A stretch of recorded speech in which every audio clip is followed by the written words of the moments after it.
agradecer pela disponibilidade aí na aula, né? Então, a Bárbara, acho que todo mundo conhece, né? Mas só apresentando, a Bárbara é reumatologista pediátrica, professora universitária na PUC, e nasceu no Leopoldo Mandic. Acho que o tema que a gente escolheu aqui foi novo para todo mundo, né? De um ano passado para cá, acho que tem muita coisa que a gente vai aprender ainda, que vai aparecer. Então, acho que é um tema bem pertinente para a gente, principalmente para quem está no pronto-socorro, enfermaria e UTI. Então, fica à vontade para começar, Bárbara. Boa noite a todos.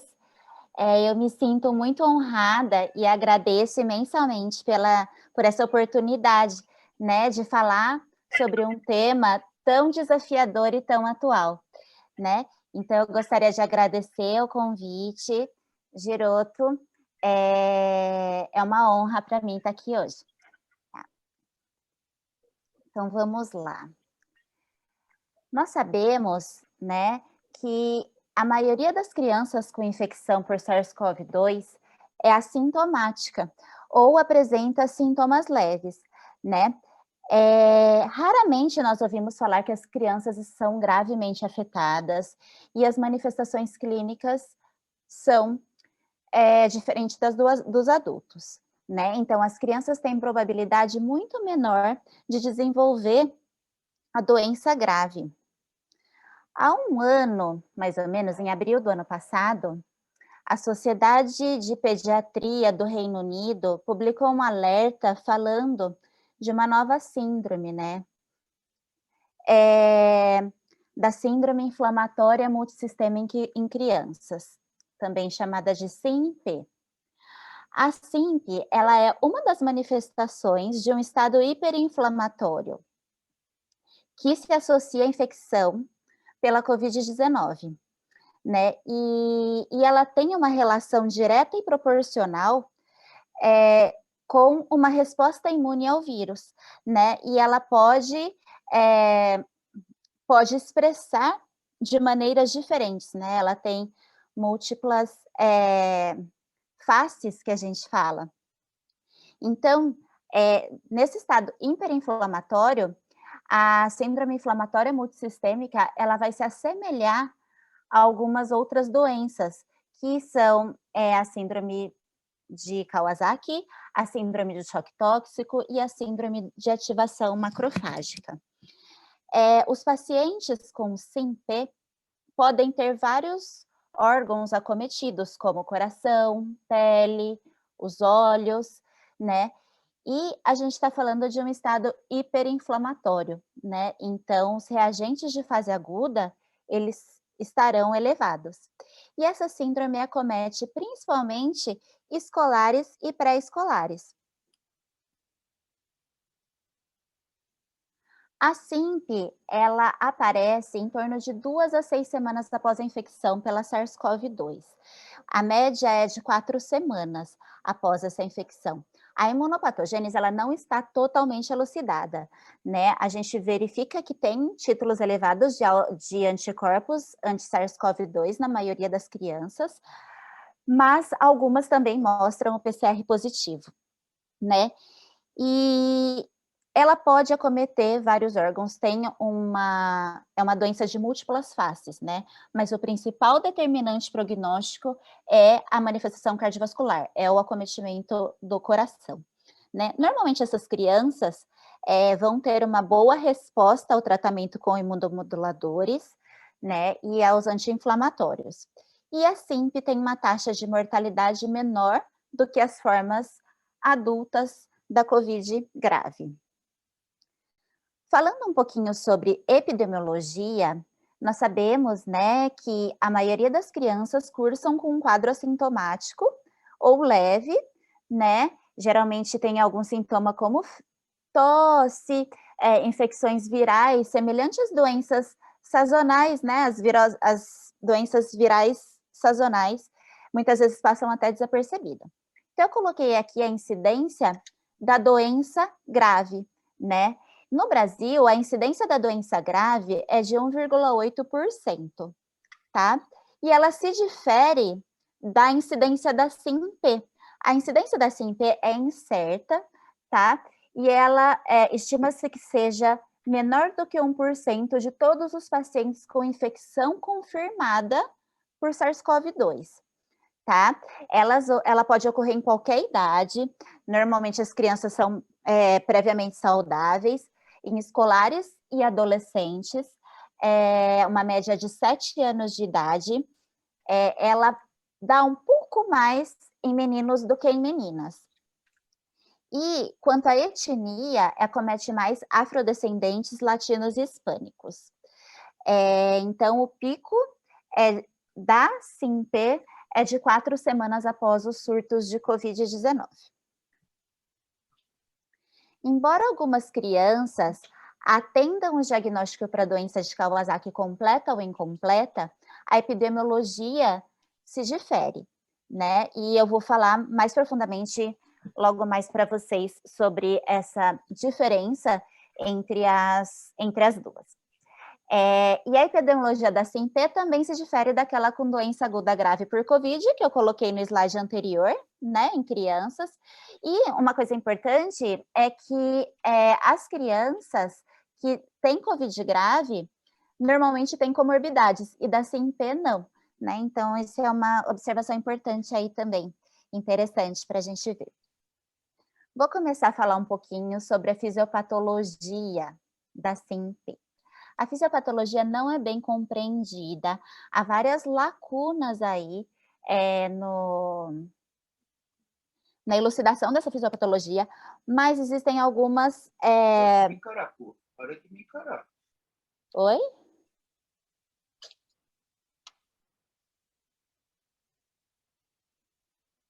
Acho que... Bom. Então, a fisiopatologia, né, ela ainda precisa ser completamente elucidada, mas ela pode ser causada por, né, então, pelos efeitos diretos do vírus, por uma desregulação imune após a infecção por SARS-CoV-2 ou pela combinação dos dois mecanismos anteriores. O que acontece é que a maioria das crianças afetadas apresenta sorologia positiva para SARS-CoV-2, com PCR negativa, 48%. E isso é um achado que reforça a hipótese de que a SINP está relacionada à desregulação imunológica que ocorre após a infecção aguda. No entanto, algumas crianças apresentam testes de PCR positivo, né, 28% dos casos, tá bom? A SINP, né, ela se apresenta com uma variabilidade na apresentação clínica, né? Então, é provável que diferentes mecanismos sejam responsáveis, né, em diferentes pacientes, tá? Há uma certa sobreposição na apresentação da SINP e da COVID aguda grave, né? Por isso que a gente sempre considera como paciente positivo para a COVID no momento, e a gente faz a coleta do PCR e da sorologia, e considera que esse paciente está doente até sair o resultado, né?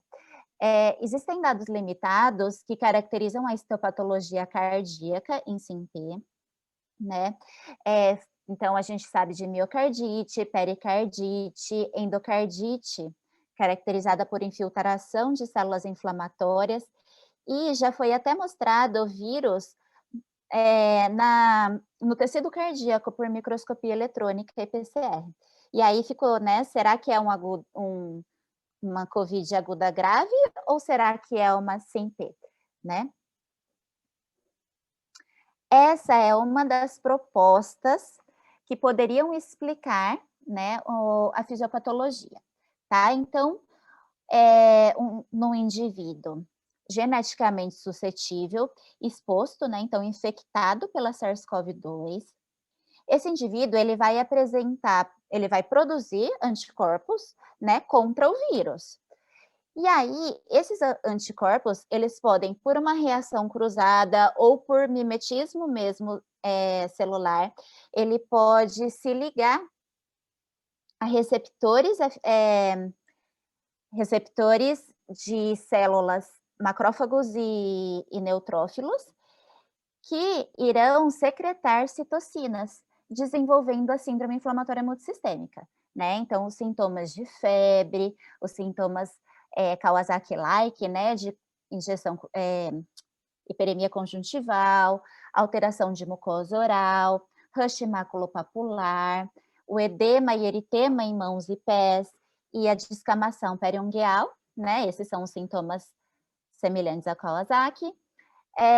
Temos também, né, a disfunção miocárdica, que é o principal determinante prognóstico, né, o acometimento cardíaco, então todas as suas alterações, dor abdominal, acometimento do trato gastrointestinal, com diarreia, vômito, né, e sintomas respiratórios também.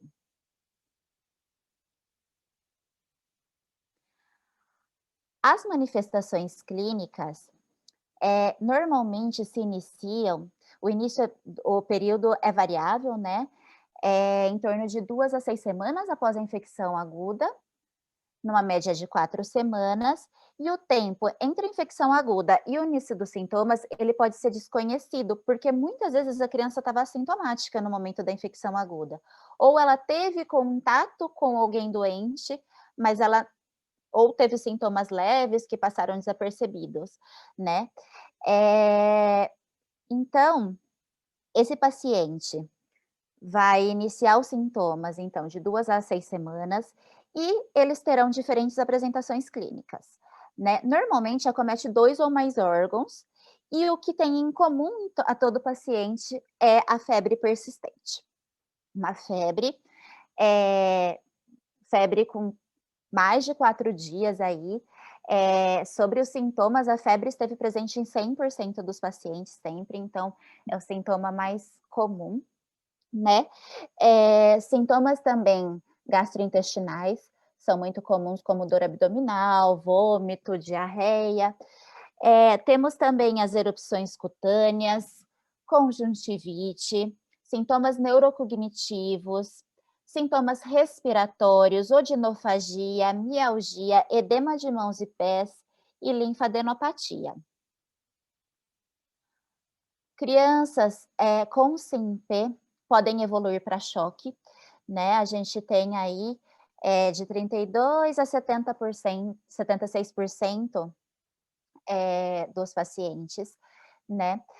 Achados mucocutâneos, então eritema, fissura labial, hiperemia em orofaringe ou língua em framboesa, também são achados clínicos. Manifestações semelhantes à doença de Kawasaki, a disfunção miocárdica, arritmia, insuficiência respiratória aguda, insuficiência renal aguda, serosite, hepatite ou hepatomegalia, encefalopatia, convulsões, coma ou meningoencefalite. Quanto aos achados laboratoriais, as crianças, né, os pacientes com SINP, normalmente têm linfopenia, né? Linfopenia com neutrofilia, são características bem comuns, né, da SINP. Os marcadores inflamatórios estarão elevados e frequentemente eles são marcadamente elevados. É um estado hiperinflamatório, né? Então, esses marcadores, então, PCR, VHS, o dedímero, fibrinogênio, ferritina, a procalcitonina e a interleucina, a IL-6. O dedímero ganhou um destaque aqui, nesse contexto da COVID, né? É um exame que raramente a gente solicita na pediatria, e aí, por isso, eu vou falar um pouquinho mais dele. O dedímero é um dos marcadores inflamatórios, e a elevação dele vai estar acompanhada de elevação de outros marcadores inflamatórios, né? Essa elevação do dedímero vai me indicar uma resposta inflamatória grave acompanhada de um estado hipercoagulável secundário. Se a gente tem suspeita clínica de trombose, aí a gente precisa investigar com métodos de imagem de acordo com o território acometido, né? O dedímero, ele também é um marcador de deposição de fibrina pulmonar, que é tipicamente elevado em várias doenças pulmonares, como a síndrome do desconforto respiratório agudo, comumente observada na COVID grave. Outros achados laboratoriais, nós temos marcadores cardíacos elevados, como a troponina, o BNP, Temos também a hipoalbuminemia, enzimas hepáticas levemente aumentadas, lactato desidrogenase elevado e hipertrigliceridemia. Diante da suspeita ou diagnóstico confirmado de SIMP, nós devemos realizar o eletrocardiograma para avaliar a arritmia, as alterações isquêmicas e ecocardio. E quais serão as alterações ao ecocardiograma, né? Então, diminuição da função do ventrículo esquerdo, anormalidades da artéria coronária, que pode ser dilatação ou aneurisma, regurgitação mitral e derrame pericárdico. Outros exames podem ser necessários, né? Então, e de acordo com as manifestações clínicas, né? Então, a necessidade desses outros exames vai ser guiada de acordo com as manifestações clínicas, que pode ser raio-x de tórax, mostrando um derrame pleural, consolidação focal ou difusa, atelectasia ou até mesmo normal, né? Átomo de tórax com achados semelhantes ao de raio-x. A opacificação de vidro fosco foi descrita, mas em menor incidência do que nos adultos, né?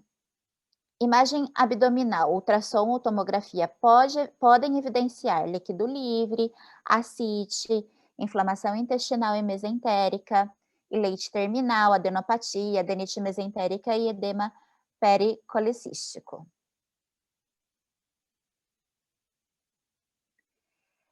A SIMP, ela tem uma multiplicidade de apresentações, né? E um estudo do CDC, uma revisão deles, nessa revisão eles conseguiram dividir a SIMP em 3 fenótipos, 3 subgrupos.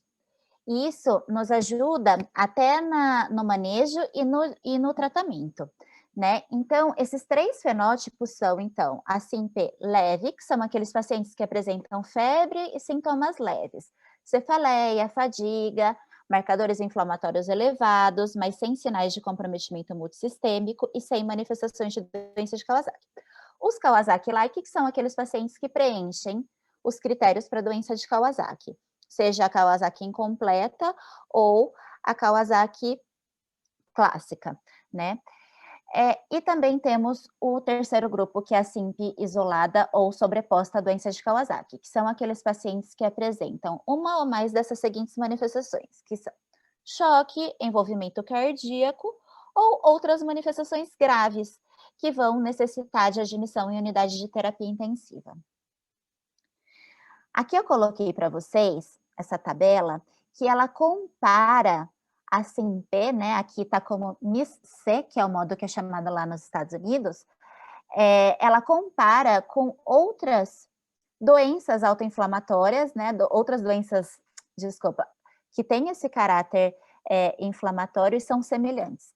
Então, aí eu destaquei aqui a doença de Kawasaki e a MIS-C para a gente comparar um pouquinho, tá? Que é a SIMP, né? Elas têm manifestações comuns que muitas vezes se sobrepõem, né? E no início achava-se até que era que a COVID desencadeava a doença de Kawasaki, né? E aí elas têm algumas diferenças entre elas. Bom, a idade de apresentação, né? Na SIMP, normalmente a gente fala, ela ocorre, né, em crianças maiores. Tem crianças menores, mas normalmente são escolares ou até mesmo adolescentes. E na doença de Kawasaki, geralmente são crianças menores do que 5 anos. Né? Quanto à etnia, a gente viu que a SIMP acomete mais latinos, africanos, hispânicos, né? E a doença de Kawasaki acomete mais os asiáticos, a população oriental asiática. A outra diferença, né, é a linfadenopatia. Ela é mais comum na doença de Kawasaki do que na SIMP, tá? A instabilidade hemodinâmica é mais comum na SIMP, né? Ela está presente em quase todos os pacientes. Na Kawasaki, ela vai estar presente em menos do que 5% dos pacientes, né? As complicações cardiovasculares, o que vai ser diferente? A SIMP tem muito mais miocardite e pericardite do que a Kawasaki. Kawasaki acomete mais as coronárias, né? Sobre outras manifestações, a SIMP dá muito mais manifestações gastrointestinais, né? Do que a Kawasaki, que praticamente não tem. Sobre os exames, né? Na doença de Kawasaki, a gente tem leucocitose neutrofílica, e na SIMP nós temos linfopenia. A linfopenia é muito comum, né? E níveis altos de proBNP, troponina e dedímero. Sobre a disfunção de órgãos, né? Normalmente ela é vista na SIMP, e na Kawasaki ela não é tão comum. A SIMP, a gente tem essa associação com o SARS-CoV, né? Então, a sorologia é usualmente positiva. Pode ser negativa em alguns pacientes, mas eles contam que tiveram contato com pessoas que estavam com Covid. E na doença de Kawasaki ainda não foi identificada uma causa, né? Sobre a presença de anticorpos, né? Então, vai estar presente na SIMP e na doença de Kawasaki não. A linfopenia na SIMP e na Kawasaki a gente vai ter envolvimento de células T, citotóxicas.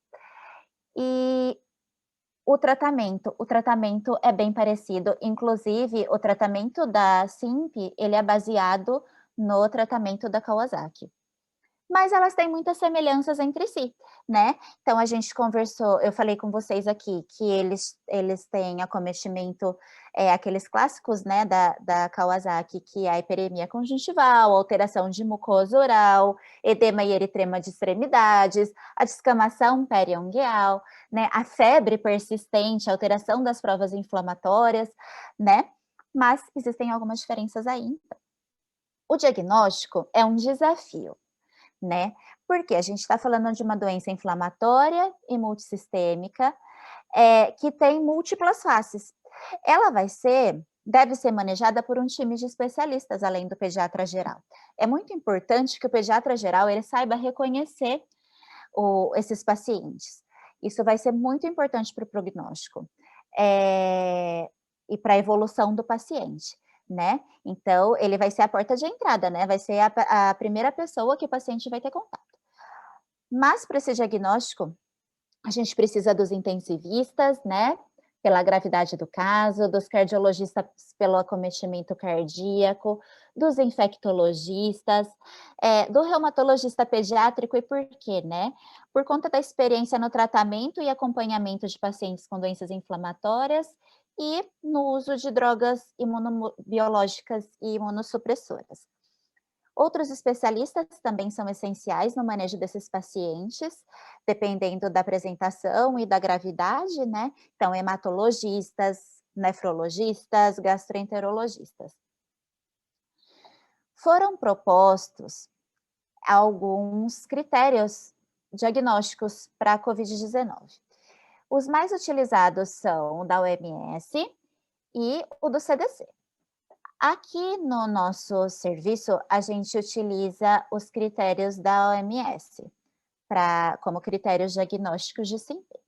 E quais são eles, né? Então, eu preciso que o paciente esteja entre 0 e 19 anos, tenha febre por mais de 3 dias e marcadores de inflamação elevados, pelo menos 2 dos seguintes sinais e sintomas, que é o rush ou conjuntivite bilateral não purulenta ou sinais inflamatórios mucocutâneos, hipotensão ou choque, achados de disfunção miocárdica, pericardite, valvulite, alterações coronarianas, que podem ser vistas por ecocardiograma ou por elevação da troponina, da proBNP, Evidência de coagulopatia e sintomas gastrointestinais. Então, preciso ter pelo menos 2 desses, né? Além dos anteriores. E sem outra causa evidente de inflamação, incluindo sepsis, síndrome do choque tóxico, estafilocócico, né, e streptocócico. E aí a evidência de SARS-CoV-2 por PCR ou sorologia ou contato provável com o paciente com Covid-19. Então, esses são os critérios que nós utilizamos no Hospital Veracruz, né, e que são os critérios da OMS. O diagnóstico diferencial deve ser feito com todas as doenças febris agudas que cursam com manifestações clínicas semelhantes, com rush, linfonodomegalia e alterações de mucosa. O COVID agudo grave deve ser sempre considerado, né? A doença de Kawasaki, que nós vimos aqui, algumas das diferenças e das semelhanças entre elas, a síndrome da pele escaldada, infecções bacterianas, apendicite, infecções virais, síndrome de ativação macrofágica, lúpus eritematoso sistêmico juvenil, vasculite primárias e as farmacodermias. E aí é um desafio, né, para a gente determinar qual é o paciente que tem esses critérios, né? Porque é muito amplo e tem muitos diagnósticos diferenciais.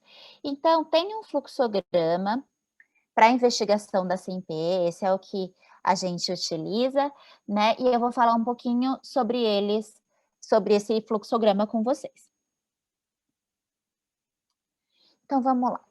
O paciente apresenta algum desses sintomas, que é febre por mais de 3 dias e pelo menos um dos seguintes, tá? Sintoma gastrointestinal, neurológico, cutâneo, conjuntivite, alteração da mucosa oral, lábios vermelhos ou rachados, língua em framboesa, alteração de extremidades, eritema, o edema de mãos e pés, ou linfadenopatia cervical. Então, febre, o paciente precisa ter, mas pelo menos um desses outros sintomas. O paciente tem isso? Não, não tem. Então, é uma SIMP improvável, né? A gente vai realiza, né? A gente realiza a avaliação conforme apropriado e vai monitorar. A gente não vai abandonar esse paciente, mas vai monitorar os sinais de evolução para SIMP, né? Tem. Então, o paciente apresenta algum desses sintomas? Febre mais um desses. Apresenta.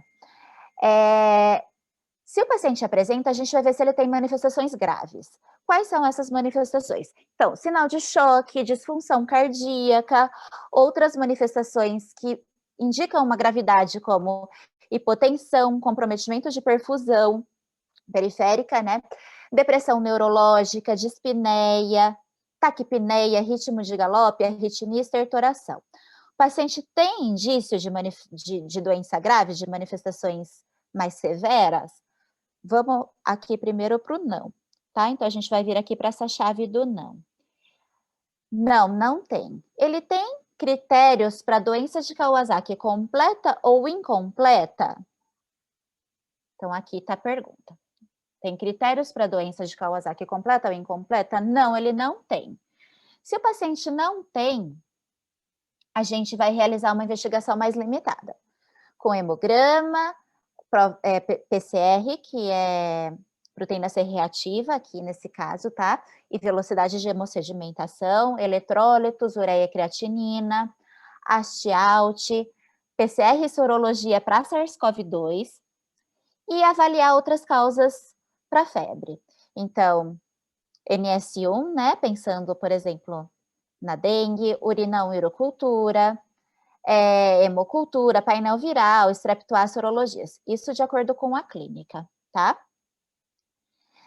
Tem outra causa de febre identificada aí? Nessa investigação, a gente teve alguma outra causa de febre identificada? Sim, tivemos.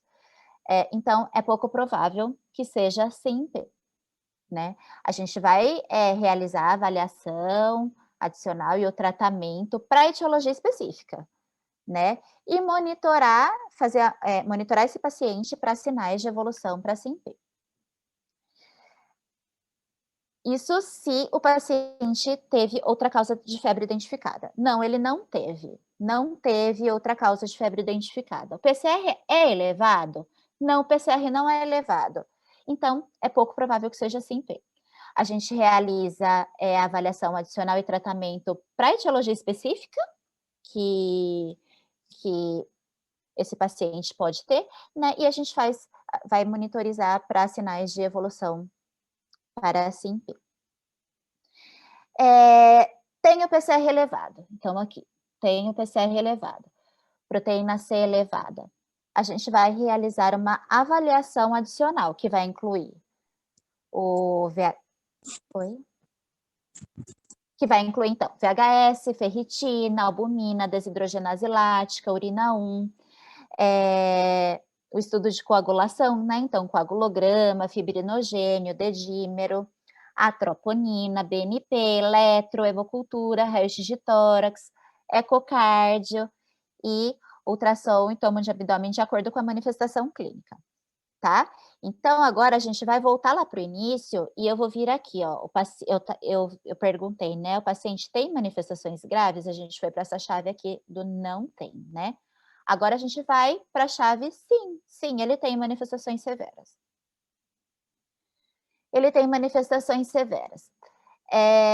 Aí a gente vai fazer uma avaliação mais completa, incluindo todos esses exames aqui, né? Então, hemogramas, provas de atividade inflamatória, ferritina, que é um importante marcador inflamatório, eletrólitos séricos, ureia e creatinina, haste-alt, albumina, LDH, urina, NS1, estudo de coagulação, a troponina, BNP, eletrocardiograma, PCR para SARS-CoV e sorologia para SARS-CoV.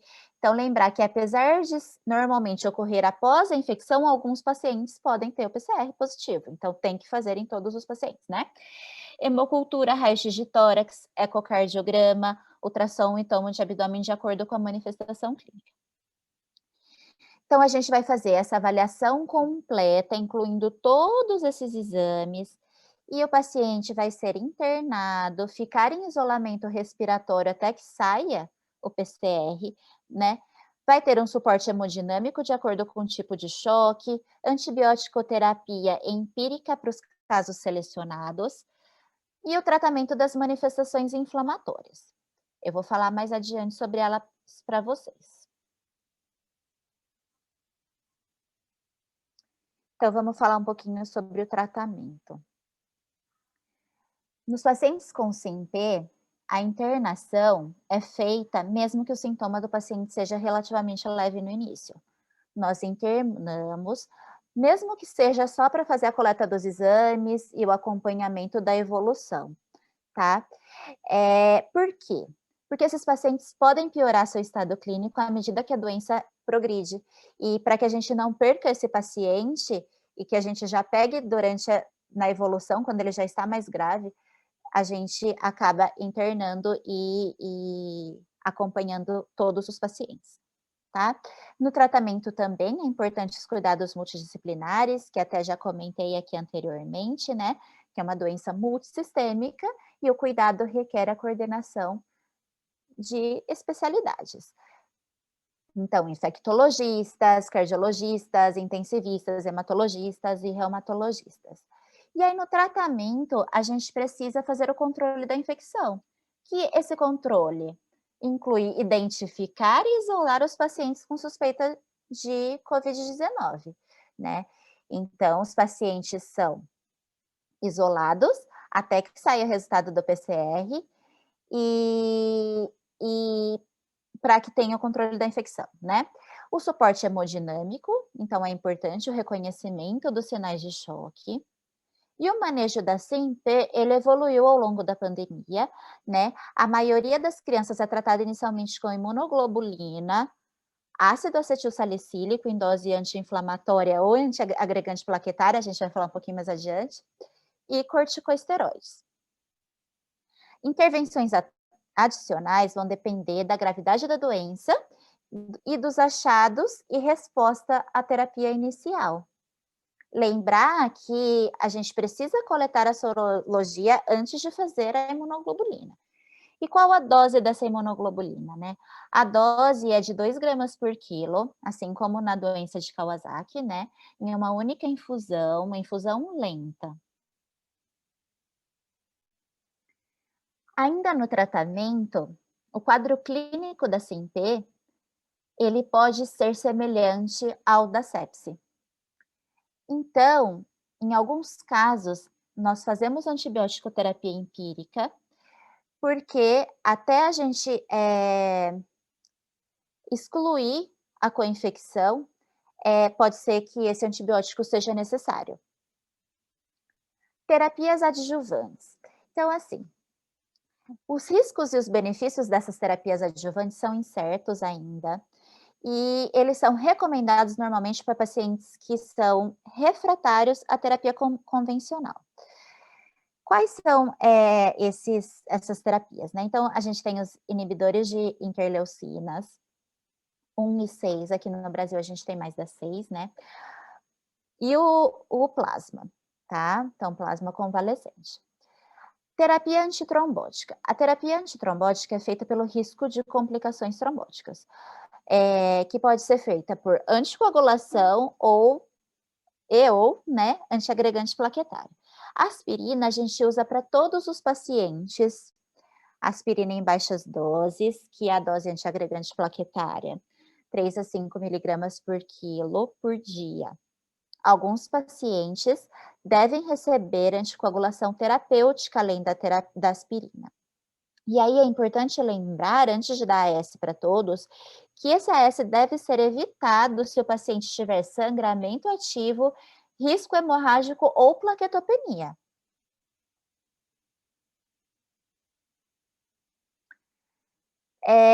Aqui eu coloquei essa tabela de um artigo recente que mostra as doses das medicações usadas nos casos leves, moderados ou grave, e aqui ele coloca o anakinra, né? Esse anakinra ainda é o inibidor de interleucina 1, ainda a gente não tem ele disponível no Brasil, mas ele tem mostrado o benefício do uso, tem vários estudos demonstrando o benefício do uso deles, né? É uma medicação biológica, né, que é usada no tratamento da artrite reumatoide. Bom, eu tinha falado para vocês, né, que a gente divide os pacientes em 3 grupos, né, 3 subgrupos, né. Temos o grupo de síndrome febril, né. Nesses pacientes, vai ter ausência de sinais clínicos e laboratoriais de comprometimento multissistêmico e sem critérios clínicos para a doença de Kawasaki. Esses pacientes desse primeiro grupo vão receber tratamento sintomático e vão ser reavaliados e acompanhados para avaliar se há surgimento de outros sinais e sintomas. Os pacientes do grupo Kawasaki-like são aqueles que preenchem critérios para preenche critérios para doença de Kawasaki completa ou incompleta sem sinais de gravidade. Para esses pacientes, a gente faz o tratamento semelhante ao Kawasaki doença clássica, né? Que é a imunoglobulina, 2 gramas por quilo, correndo lento. O AS, essa dose aqui de AS, 30 a 50 miligramas quilo dia, é a dose anti-inflamatória que a gente utiliza para esses pacientes. E avaliar se deve ou não usar a metilprednisolona. Normalmente a gente deixa para os casos mais graves. Se esse paciente do Kawasaki-like estiver afebril após 48 horas, a gente diminui a dose desse AS para a dose antiagregante plaquetária, troca a metilprednisolona por prednisona, e essa prednisona vai ter uma redução gradual em 3 a 4 semanas, de acordo com a evolução desse paciente. Para os pacientes da SIMP isolada ou sobreposta a Kawasaki, que ele pode preencher critério ou não para a doença de Kawasaki, e ou possuir sinais de gravidade, como choque, envolvimento cardíaco, disfunção de ventrículo esquerdo, alterações coronarianas, arritmia ou elevação de BNP, troponina e outras manifestações graves. Se esse paciente do terceiro grupo apresenta manifestações clínicas de Kawasaki, ele vai receber o mesmo tratamento do grupo anterior. Se ele não apresenta manifestações clínicas de Kawasaki, a gente vai fazer um tratamento que é parecido, só que o que diferencia aqui é a dose do AS, que aqui a gente já entra com dose antiagregante plaquetária. E aí, se o paciente está febril por 48 horas, a gente vai trocar a metil por prednisona e reduzir de acordo com a evolução, não está febril. Se a gente tem febre após 36 horas do término da infusão da imunoglobulina, a gente considera que esse paciente teve refratário, né, ao tratamento. E aí a gente vai avaliar, então, a possibilidade de evolução para linfohistiocytose hemofagocítica, que é a síndrome de ativação macrofágica, ou a síndrome de tempestade de citocinas, né? E aí o que a gente vai considerar, então, repetir a imunoglobulina e avaliar a pulsoterapia com metil. A pulsoterapia com metil normalmente é feita, olha, 30 miligramas quilo dia, de acordo com os exames e a evolução clínica, tá? Então, essa dose de metil aqui é diferente da anterior. Aqui é pulso, é uma dose bem mais elevada. E aí a alta hospitalar, né? Qual paciente pode receber a alta hospitalar? Paciente é febril por mais de 48 horas, com melhora do estado geral, sem terapia de suporte, né? Com boa aceitação da dieta, boa aceitação das medicações por via oral, normalização da função cardíaca. Então, é sempre importante, antes da alta, conversar com o cardiologista, porque alguns casos podem persistir com disfunção, né? Aqueles pacientes sem complicações graves e com possibilidade de segmento ambulatorial. Esse paciente que vai receber alta hospitalar vai estar com queda progressiva da proteína C reativa, do LDH, da ferritina, do dedímero e da proBNP. Troponina negativa e eletro normal. A velocidade de hemossedimentação, ela não é utilizada como parâmetro, porque a imunoglobulina pode elevá-la, tá? Então, ela não é usada como parâmetro, são usados esses outros que eu coloquei aqui. Então, PCR, LDH, ferritina, dedímero e proBNP. Após a alta, o paciente deve ser acompanhado, né? Então, ele deve receber um acompanhamento por uma equipe multidisciplinar, tá? É importante porque tem todo um protocolo de segmento. E qual é o prognóstico desse paciente? Os pacientes com SIMP têm um prognóstico incerto, ainda faltam estudos de acompanhamento a longo prazo, né? A SIMP é uma condição de risco e potencialmente letal, a mortalidade é baixa, mas é maior do que a mortalidade geral da criança com COVID, né? O acometimento cardiovascular, que vai estar presente em torno de 80% dos casos, é o principal determinante da gravidade. O choque hiperinflamatório é comum, mas normalmente os pacientes normalmente respondem bem, mas 60% a 78% necessitam de ressuscitação com fluidos ou vasopressores. As alterações no ecocardiograma, 60% dos casos, vão ocorrer em 60% dos casos, e a redução da fração de ejeção é a alteração mais frequente. As crianças com SIMP, eles têm uma resposta rápida ao tratamento de suporte do choque e ao uso dos agentes anti-inflamatórios, imunoglobulinas e corticoide. O tempo médio de hospitalização em UTI foi de 5 a 7 dias, né? Isso é bem diferente dos adultos, né? E a melhora da fração de ejeção ventricular ocorre nos primeiros 2 a 5 dias normalmente e normaliza na maioria dos pacientes em 1 a 2 semanas. A incidência do aneurisma de coronária é até de 25% e os resultados de médio e longo prazo das sequelas ainda não estão determinados. E o que está relacionado com o pior prognóstico, né? o diagnóstico tardio, crianças menores de 1 ano e portadores de doenças crônicas e pacientes imunocomprometidos. Os pacientes com aumento da proBNP, de troponina ou procalcitonina, eles vão ter uma maior gravidade da doença. E a gente tem, né, a maior dificuldade é definir se o paciente apresenta ou não esses diagnósticos, por isso que a gente faz até esse fluxograma que eu apresentei para vocês e acompanha os pacientes para que não tenham diagnóstico tardio. E o melhor prognóstico? O melhor prognóstico, ele está associado, então, ao diagnóstico precoce, aos cuidados especiais e tratamento agressivo do choque inflamatório. Por isso, é de extrema importância que o pediatra geral tenha conhecimento e saiba manejar, porque ele vai ser o primeiro paciente vai ser o primeiro médico que o paciente vai ter contato, né? Então, é muito importante que ele tenha conhecimento para que ele consiga pensar nesse diagnóstico precocemente. Não, legal. Bárbara, obrigado pela aula, disponibilidade. Eu é que agradeço, muito obrigada, Antônio, e muito obrigada a todos que estiveram aqui presentes, a gente conversando sobre esse assunto tão importante, né, então, que gera tantas discussões, né, que é um desafio mesmo. Então, eu agradeço a oportunidade.